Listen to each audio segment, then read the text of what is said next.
एक Robert Bruce foot थे। ए भूगर्भ वैज्ञानिक, बी पुरावनस्पति शास्त्री, सी पुरातत्वविद, डी इतिहासकार। उत्तर ए सी भूगर्भ वैज्ञानिक पुरातत्वविद। रॉबर्ट ब्रूस फुट ब्रिटिश भूगर्भ वैज्ञानिक और पुरातत्वविद थे। जियोलॉजिकल सर्वे से संबद्ध रॉबर्ट ब्रूस फुट ने 1863 में भारत में पाषाणकालीन बस्तियों के अन्वेषण की शुरुआत की। 2 कोपेनहेगन संग्रहालय की सामग्री से पाषाण, कांस्य और लौह युग का त्रियुगीय विभाजन किया था। ए थॉमसन ने, सी टेलर, बी लुब्बाक ने, डी चाइल्ड ने। उत्तर ए थॉमसन ने। डेनमार्क के कोपेनहेगन संग्रहालय में 1818 और 1820 के आयोग की रिपोर्ट के अनुसार सामग्री के आधार पर पाषाण, कांस्य और लौह युग का त्रियुगीय विभाजन क्रिश्चियन जर्गेनसन थॉमसन ने किया था। यद्यपि थॉमसन ने 1836 में इसी वर्गीकरण के अनुसार संग्रहालय की वस्तु का विवरण प्रकाशित किया था।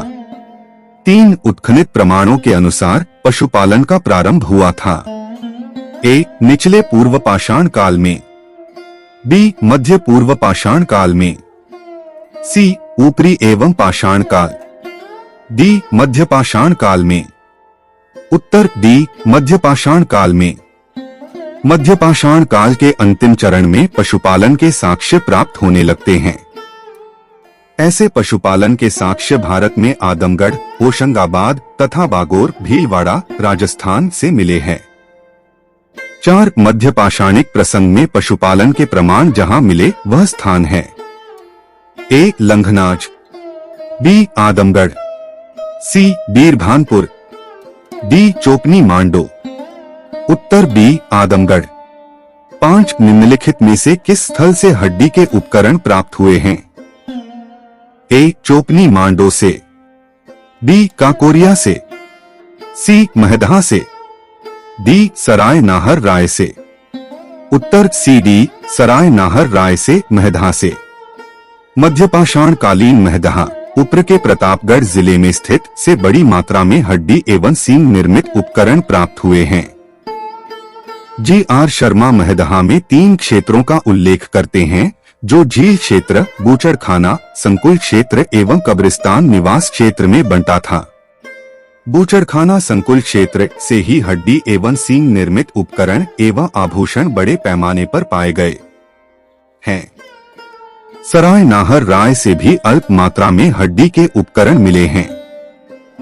6 हड्डी से निर्मित आभूषण भारत में मध्यपाषाण काल के संदर्भ में प्राप्त हुए हैं। ए सराय नाहर राय से, बी लेखिया से, सी महदहा से, डी चोपनी मांडो से। उत्तर ए सी सराय नाहर राय से, महदहा से। 7 एक ही कब्र से 3 मानव कंकाल निकले हैं। ए सराय नाहर राय से, बी दमदमा से, सी महदहा से, डी लंघनाज से। उत्तर बी दमदमा से। मध्य गंगा घाटी के प्रतापगढ़ जिले में स्थित सराय नाहर राय, महदहा तथा दमदमा का उत्खनन हुआ है।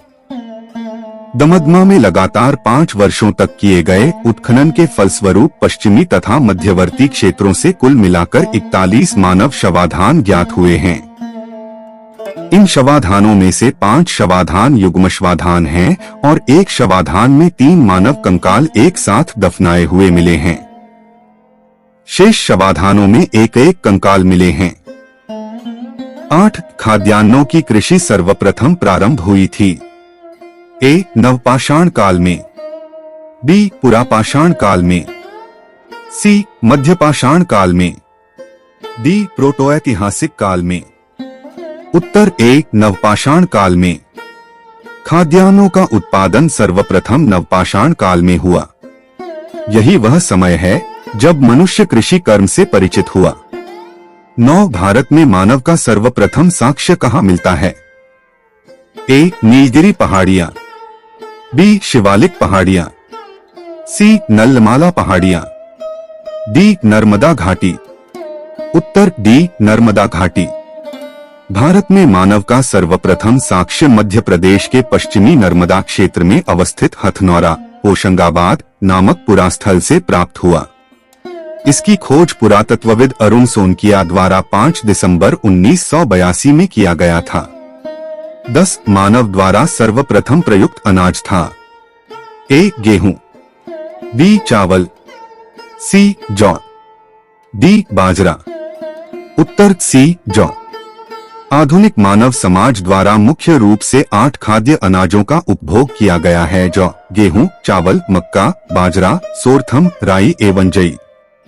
अनाजों के पौधे विभिन्न क्षेत्रों में जंगली घास के रूप में विद्यमान थे, जिन्हें बीजों के रूप में मानव ने उगाया। अलग अलग क्षेत्र में अलग अलग समय पर वैश्विक दृष्टि से देखा जाए तो सर्वप्रथम जी बार्ली 8000 ईपू में निकट पूर्व नियर ईस्ट भूमध्य सागर एवं ईरान के मध्य स्थित पश्चिमी एशिया के देश में मानव द्वारा उगाया गया। बाद में लगभग इन्हीं क्षेत्रों में 8000 ईपू के आसपास ही गेहूं, व्हीट भी उगाया जाने लगा। 11 भारतीय उपमहाद्वीप में कृषि के प्राचीनतम साक्ष्य प्राप्त हुए हैं।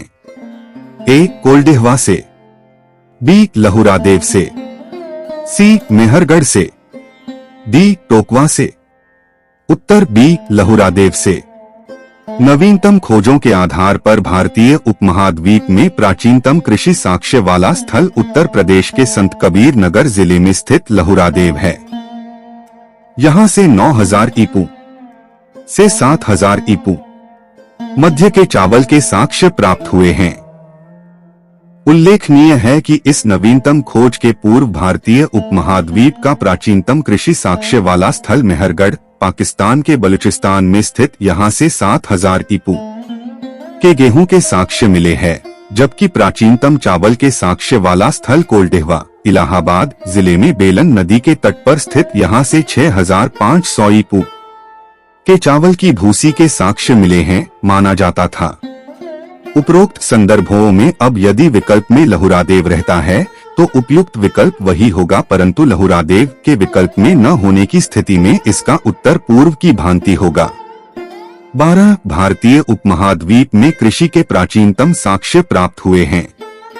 ए ब्रह्मगिरी से, सी फोलचार, बी बुरजहोम से, डी मेहरगढ़ से।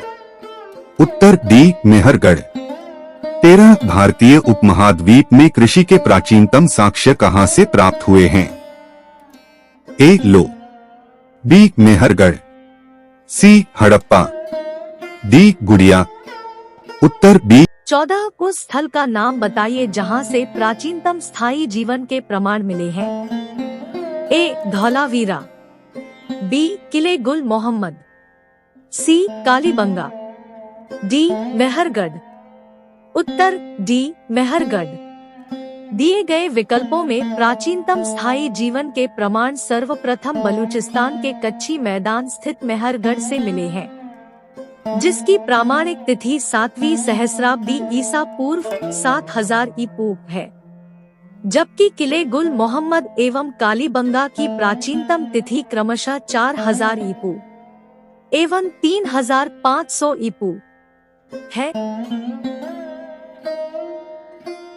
15 निम्नलिखित में से किन स्थानों से मध्यपाषाण काल में पशुपालन के प्रमाण मिलते हैं?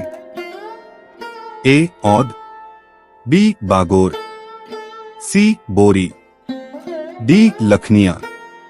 उत्तर बी बागोर। मध्यपाषाण काल से पशुपालन के साक्ष्य प्राप्त होने लगते हैं। पशुपालन के प्रारंभिक साक्ष्य मध्य प्रदेश में होशंगाबाद के निकट आदमगढ़ पुरास्थल और राजस्थान के भीलवाड़ा जिले में स्थित बागोर से मिलते हैं। 16 निम्नलिखित में से किसको चालकोलिथिक युग भी कहा जाता है? ए पुरापाषाण युग, बी नवपाषाण युग, सी ताम्रपाषाण युग, डी लौह युग। उत्तर सी ताम्रपाषाण युग। ताम्रपाषाण युग को चालकोलिथिक, कैलकोलिथिक युग भी कहा जाता है। 17 निम्न में से किस एक पुरास्थल से पाषाण संस्कृति से लेकर हड़प्पा सभ्यता तक के सांस्कृतिक अवशेष प्राप्त हुए हैं? ए आमी, बी मेहरगढ़, सी कोटदीजी, डी कालीबंगा। उत्तर बी मेहरगढ़। बलूचिस्तान पाकिस्तान में स्थित पुरास्थल मेहरगढ़ से पाषाण संस्कृति से लेकर हड़प्पा सभ्यता तक के सांस्कृतिक अवशेष प्राप्त हुए हैं। 18 नवदाटोली का उत्खनन किसने किया था? ए के डी वाजपेयी ने, बी वी एस वाकंकड़ ने, सी एच डी सांकलिया ने, डी मार्टिमर व्हीलर ने। उत्तर सी एच डी सांकलिया ने। नवदाटोली मध्य प्रदेश का उत्खनन दक्कन कॉलेज पूना के प्रोफेसर एच डी सांकलिया ने कराया था। ये स्थल इस महाद्वीप का सबसे विस्तृत उत्खनित ताम्रपाषाणिक ग्राम स्थल है, जिसकी तिथि ईपू 1600 से 1300 के बीच निर्धारित की गई है। 19 वृहत पाषाण स्मारकों की पहचान की गई है। ए सन्यासी गुफाओं के रूप में, बी मृतक को दफनाने के स्थान के रूप में, सी मंदिर के रूप में, डी उपर्युक्त में से कोई नहीं। उत्तर बी मृतक को दफनाने के स्थान के रूप में। नवपाषाण युगीन दक्षिण भारत में शवों को विभिन्न प्रकार की समाधियों में दफनाने की परंपरा रही है। इन समाधियों को जो विशाल पाषाण खंडों से निर्मित है, वृहत पाषाण या मेगालिथ के नाम से जाना जाता है। इनके विभिन्न प्रकार है, जैसे सिस्ट समाधि, pit circle, cairn circle, dolmen, अबेला स्टोन, हुड स्टोन, कंदराएं, मेहर। ये वृहत पाषाण स्मारक मृतकों की समाधियां है। 20 राख का टीला निम्नलिखित किस नवपाषाणिक स्थल से संबंधित है? ए बुदिहाल, बी कोलजिह्या, सी संगनकल्लू, डी गिरी। उत्तर सी संगनकल्लू। कर्नाटक में मैसूर के पास बेल्लारी जनपद में स्थित संगनकल्लू नामक नवपाषाण कालीन पुरास्थल से राख के टीले प्राप्त हुए हैं। 21 भीमबेटका किसके लिए प्रसिद्ध है? ए गुफाओं के शैलचित्र, बी खनिज, सी बौद्ध प्रतिमाएं, डी सोन नदी का उपागम स्थल। उत्तर ए गुफाओं के शैलचित्र। मध्य प्रदेश के रायसेन जिले स्थित भीमबेटका प्रागैतिहासिक शैल चित्रकला का श्रेष्ठ उदाहरण है। इन गुफाओं में जीवन के विविध रंगों को पेंटिंग के रूप में उकेरा गया, जिनमें हाथी, सांभर, हिरन आदि के चित्र है। अब तक लगभग 700 शरण स्थलियों की पहचान की जा चुकी है, जिसमें 133 में चित्र पाए गए हैं। 22 गैरिक मृदमांड पात्र OCP का नामकरण हुआ था। ए हस्तिनापुर में, बी नौह में, सी अहिच्छत्र में, डी लाल किला में। उत्तर ए हस्तिनापुर में। गंगा यमुना दोआब की सांस्कृतिक परंपरा संभवतः उस संस्कृति के साथ शुरू होती है, जिसे अपने अत्यंत विशिष्ट मृदांत के नमूने के कारण रूव गैरिक मुद्भाव संस्कृति OCP कहा गया है। बी लाल ने वर्ष 1951 में हस्तिनापुर में सर्वप्रथम गैरिक मृद्भांश प्राप्त किया था और वहीं इसका नाम पड़ा। 23 साम्राज्य काल में महाराष्ट्र के लोग मृतकों को घर के फर्श के नीचे किस तरह रखकर दफनाते थे? ए उत्तर से दक्षिण की ओर, बी दक्षिण से उत्तर की ओर, सी पूर्व से पश्चिम की ओर, डी पश्चिम से पूर्व की ओर। उत्तर ए उत्तर से दक्षिण की ओर। महाराष्ट्र की ताम्रपाषाण कालीन संस्कृति जोए संस्कृति के नेवासा, दैमाबाद, कोठे चंदोली, इनामगांव आदि पुरास्थलों में घरों से मृतकों को में रखकर उत्तर से दक्षिण स्थिति में घरों के फर्श के नीचे है में मिट्टी की हंडियां और तांबे की दलाई जाने कुछ भी रखी जाती थी। 24 निम्नलिखित में से किस स्थल से मानव कंकाल के साथ कुत्ते का कभी धन से प्राप्त हुआ है? ए गर, बी बुर्जहोम से, डी मास्की। सी बिराद, उत्तर बी बुर्जहोम से। जम्मू एवं कश्मीर में श्रीनगर के निकट उत्तर पश्चिम में स्थित बुर्जहोम से मानव कंकाल के साथ कुत्ते का कंकाल भी प्राप्त हुआ है। 25 विंध्य क्षेत्र के किस शिलाश्रय से सर्वाधिक मानव कंकाल मिले हैं? ए मोरहना पहाड़, बी बधी खोर, सी घघरिया, डी लेखिया। उत्तर D Lekhiya. Doctor J N Pande की पुस्तक पुरातत्व विमर्श के अनुसार विंध्य क्षेत्र के लेखिया के शिलाश्रय संख्या से मध्यपाषाणिक लघु पाषाण उपकरणों के अतिरिक्त 17 मानव कंकाल प्राप्त हुए हैं, जिनमें से कुछ सुरक्षित हालत में हैं तथा अधिकांश क्षत विक्षत है। अमेरिका के ओरेगॉन विश्वविद्यालय के जॉन आर लुकास के अनुसार लेखिया में कुल 27 मानव कंकालों की अस्थियां मिली हैं। 26 भारतीय पुरातत्व सर्वेक्षण निम्नलिखित विभागों मंत्रालयों में से किसका संलग्न कार्यालय है? ए संस्कृति, बी पर्यटन, सी विज्ञान और प्रौद्योगिकी, डी मानव संसाधन विकास। उत्तर ए संस्कृति।